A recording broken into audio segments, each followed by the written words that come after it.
आज हम एक ऐसी दर्दनाक और हैरान कर देने वाली खबर पर बात करेंगे जिसने सच में सबको झकझोर कर रख दिया है। ये कहानी है प्रतीक यादव की, जिनका अचानक निधन हो गया है। वो एक बेहद प्रभावशाली राजनीतिक घराने से जरूर आते थे, लेकिन उन्होंने अपनी पूरी जिंदगी बिल्कुल अपनी शर्तों पे जीनी चुनी। आज के इस विश्लेषण में हम उनकी जिंदगी, उनके आखिरी वक्त और उन पहलुओं को समझेंगे जो अक्सर पब्लिक आई से, यानी हमारी और आपकी नजरों से छुपे रहे। तो चलिए सीधे शुरू करते हैं। सिर्फ 38 साल।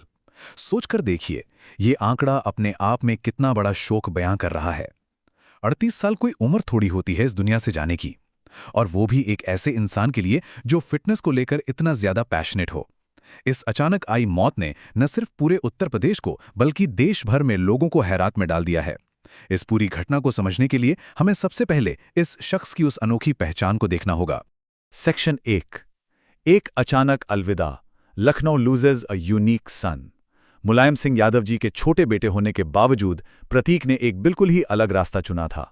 राजनीति के उस शोर शराबे और लाइमलाइट से दूर उन्होंने खुद अपनी एक आइडेंटिटी बनाई। जहां आमतौर पर लोग इस परिवार से नेता बनने की ही उम्मीद करते हैं, वहां उन्हें जिम में पसीना बहाना और अपना बिजनेस बिल्ड करना पसंद था। और सच कहूं तो यही चॉइस उन्हें इस परिवार का और लखनऊ का एक अनोखा बेटा बनाती थी। सेक्शन 2। आखिरी रात क्या हुआ, the timeline of the final hours. आखिर 12 मई की उस आखिरी रात और 13 मई 2026 की सुबह ऐसा क्या हो गया? इस टाइमलाइन को ध्यान से समझना बहुत जरूरी है। चलिए एक एक करके उन आखिरी घंटों का विश्लेषण करते हैं जिनमें सब कुछ हमेशा के लिए बदल गया। तो रात के करीब 3 बजे थे। प्रतीक अपने लखनऊ वाले घर में थे। अचानक उनके हाथ से पानी का ग्लास नीचे गिर जाता है। आवाज सुनकर अटेंडेंट अंदर आता है तो प्रतीक बहुत ही थकान भरी आवाज में उसे पैर में तेल लगाने को कहते हैं। उस वक्त वहां कोई ऐसी पैनिक वाली स्थिति नहीं थी, लेकिन देखते ही देखते 1 घंटे के अंदर तबीयत बिगड़ गई। सुबह 4 बजे तक वो किचन में बेहोश पाए गए। घर में अफरा तफरी मच गई। परिवार और उनका ड्राइवर तुरंत एक इमरजेंसी मेडिकल ऑफिसर को लेकर आए और उन्हें हॉस्पिटल ले जाने के लिए निकल पड़े। सुबह 6 बजे उन्हें लखनऊ सिविल हॉस्पिटल लाया गया, लेकिन डॉक्टर्स ने कंफर्म किया कि सुबह 5:55 पर ही उनकी मृत्यु हो चुकी थी। वक्त लिटरली इतनी तेजी से फिसलाना कि किसी को उन्हें बचाने का मौका तक नहीं मिला। सेक्शन 3। फिटनेस और मानसिक संघर्ष, द हिडन बैटल्स। अब इस अचानक मौत के बाद हर किसी के मन में यही सवाल उठा कि भाई आखिर एक हेल्दी और इतने फिट इंसान को अचानक ऐसा क्या हो गया?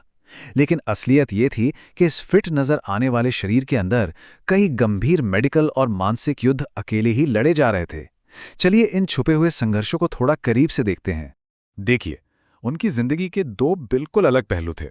एक तरफ थी उनकी पब्लिक पर्सोना, एक चमकदार हाई एंड जिम के मालिक, 1 करोड़ की लैम्बोर्गिनी चलाने वाला शख्स और एक ताकतवर पॉलिटिकल फैमिली के सदस्य। पर दूसरी तरफ उनकी प्राइवेट बैटल्स थीं, जो बाहर किसी को नजर नहीं आती थीं।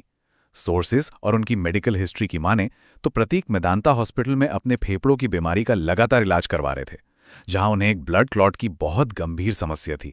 और इसके साथ ही वो पिछले 3 से 4 सालों से सीवियर डिप्रेशन का सामना भी कर रहे थे और अपनी मैरिटल लाइफ की टेंशन से भी गुजर रहे थे। बाहर से दिखने वाली लग्जरी ना अक्सर अंदर की तकलीफों को छुपा लेती है। इस मानसिक स्थिति का एक सबसे बड़ा प्रमाण जनवरी 2026 में सामने आया था, जब उन्होंने अपने इंस्टाग्राम पर एक ऐसी पोस्ट डाली जिसने मीडिया में हलचल मचा दी। उन्होंने लिखा था, मैं इस सेल्फिश औरत को जल्द से जल्द डिवोर्स देने वाला हूं। इसने मेरा परिवार बर्बाद कर दिया है। मैं बहुत बुरी मेंटल हेल्थ कंडीशन में हूं। यह उनकी पत्नी अपर्णा यादव के संदर्भ में लिखा गया था। हम यहां बिल्कुल तटस्थ रूप से इस पोस्ट को सामने रख रहे हैं, सिर्फ इसलिए ताकि यह समझा जा सके कि उनकी मानसिक स्थिति उस वक्त कितनी नाजुक थी। हालांकि इस पब्लिक आउटक्राई के बाद भी डिवोर्स का प्रोसेस आगे नहीं बढ़ा, पर इस पोस्ट ने यह साफ कर दिया था कि अंदर कितनी ज्यादा घुटन थी। अब मृत्यु के बाद जो औपचारिक और कानूनी प्रोसीजर्स होती हैं, उन्हें शुरू कर दिया गया। 4 सीनियर डॉक्टर्स की एक विशेष टीम ने पूरी वीडियोग्राफी के साथ इनिशियल पोस्टमार्टम प्रोसीजर को पूरा किया।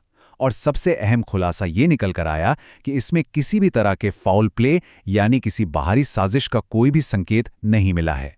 मौत का असल मेडिकल कारण आगे आने वाली डिटेल रिपोर्ट्स में पूरी तरह से क्लियर हो जाएगा। सेक्शन 4। राजनीति से दूर जिंदगी, फॉर्जिंग हिज ओन पाथ। इन दुख भरी बातों से थोड़ा पीछे हटकर चलिए उनकी जिंदगी और उनके द्वारा बनाई गई उस शानदार लेगेसी को सेलिब्रेट करते हैं। प्रतीक की शुरुआती पढ़ाई लखनऊ के सिटी मॉन्टेसोरी स्कूल से हुई थी। उसके बाद उन्होंने कॉमर्स में ग्रेजुएशन किया और आगे की पढ़ाई के लिए सीधे यूके की लीड्स यूनिवर्सिटी चले गए, जहां से उन्होंने एमबीए की डिग्री हासिल की। और इसी एजुकेशन ने उन्हें राजनीति से हटकर अपना खुद का रास्ता चुनने की प्रेरणा दी। उन्होंने अपना पूरा ध्यान बिजनेस पर लगाया। लखनऊ में द फिटनेस प्लैनेट नाम का एक बेहद शानदार हाई एंड जिम खोला। इसके अलावा रियल एस्टेट सेक्टर में भी उन्होंने एक तगड़ा पोर्टफोलियो बनाया, जिसमें उनकी पारिवारिक जॉइंट एसेट्स लगभग 30 करोड़ रुपए की थीं। पर इन सबसे अलग जो उनकी सबसे खूबसूरत बात थी ना, वो था जीव आश्रय फाउंडेशन। इस संस्था के जरिए वो आवारा कुत्तों और सड़क के बेसहारा जानवरों की सेवा, रेस्क्यू और उनका मेडिकल ट्रीटमेंट करवाते थे। ये उनके दयालु दिल का एक ऐसा पहलू था जिसे लोग सच में बहुत कम जानते थे। 5 करोड़ रुपए। एक और चीज जो प्रतीक यादव की पहचान के साथ हमेशा के लिए जुड़ गई थी, वो थी उनकी गाड़ी, उनकी आकर्षक ब्लू लैम्बोर्गिनी हुरकान। जब भी एक करोड़ों की स्पोर्ट्स कार लखनऊ की सड़कों पर चमकती हुई घूमती थी ना, आते जाते लोगों की निगाहें सिर्फ और सिर्फ उस पर टिक जाती थीं। ये गाड़ी उनके आत्मविश्वास और उनके अनअपोलोजेटिक पब्लिक लाइफस्टाइल का सबसे बड़ा प्रतीक बन चुकी थी। और देखिए, जाहिर सी बात है, जब कोई इतनी महंगी गाड़ी चलाता है और ऊपर से एक पॉलिटिकल बैकग्राउंड से आता है, तो सवाल तो उठते ही हैं। लेकिन जब भी उनके इस लाइफस्टाइल पर कोई आलोचना होती थी, उनका जवाब एकदम सीधा और बेबाक होता था। वो कहते थे, बैंक लोन से लिया है, इनकम टैक्स भी भरता हूं, प्रॉब्लम क्या है? मतलब इसका सबसे अहम पहलू यह है कि वो अपनी कमाई और अपने शौक को लेकर बेहद क्लियर और कॉन्फिडेंट थे। उन्हें अपने टर्म्स पर जिंदगी जीने में किसी की आलोचना का कोई डर नहीं था। सेक्शन 5, परिवार और श्रद्धांजलि, रिएक्शंस टू द ट्रेजेडी। इस दुखांत घटना ने उनके अपनों को कैसे प्रभावित किया है, ये देखना वाकई बेहद पीड़ादायक है। इस ट्रैजिक मौत ने पूरे परिवार की नींव हिलाकर रख दी है। प्रतीक और अपर्णा की शादी साल 2011 में हुई थी और दोनों की एक बेटी भी है। जब मौत की अचानक खबर आई तो अपर्णा यादव उस वक्त सोमनाथ और असम के दौरे पर थीं, और खबर मिलते ही वो तुरंत सबको छोड़कर पहले दिल्ली और फिर वहां से लखनऊ वापस रवाना हो गई। परिवार पर इसका असर कितना गहरा है, इसका अंदाजा इस बात से लगाया जा सकता है कि उनके बड़े भाई अखिलेश यादव और उनकी भाभी डिंपल यादव ने ये खबर सुनते ही अपने सारे निर्धारित राजनीतिक और पब्लिक कार्यक्रम तुरंत कैंसिल कर दिए हैं। देखिए, राजनीति अपनी जगह है, लेकिन एक जवान भाई को इस आयु में खोने का ट्रॉमा और उसकी पीड़ा परिवार के हर एक सदस्य को अंदर तक तोड़ कर रख देती है।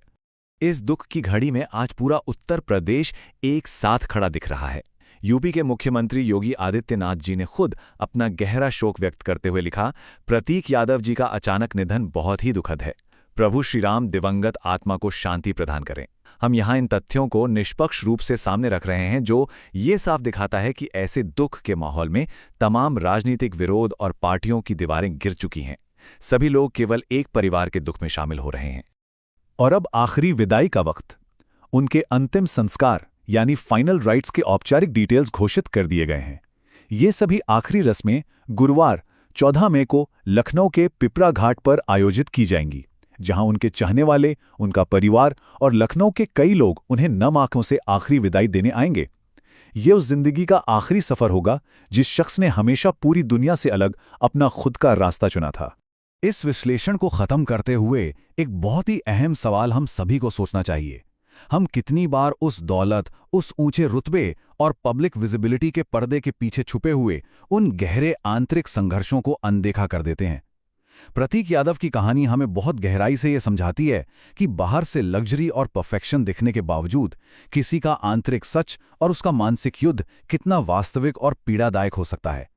ये सच में हमें सिखाता है कि हर फेमस नाम, हर चमकती गाड़ी के पीछे एक आम इंसान धड़कता है, जिसे समझने की और जिसे सुनने की शायद हम सबको और कोशिश करनी चाहिए। आज के इस विश्लेषण में बस इतना ही। आशा है कि इस पूरी घटना और इसके महत्व को और बेहतर ढंग से समझने में आपको जरूर मदद मिली होगी।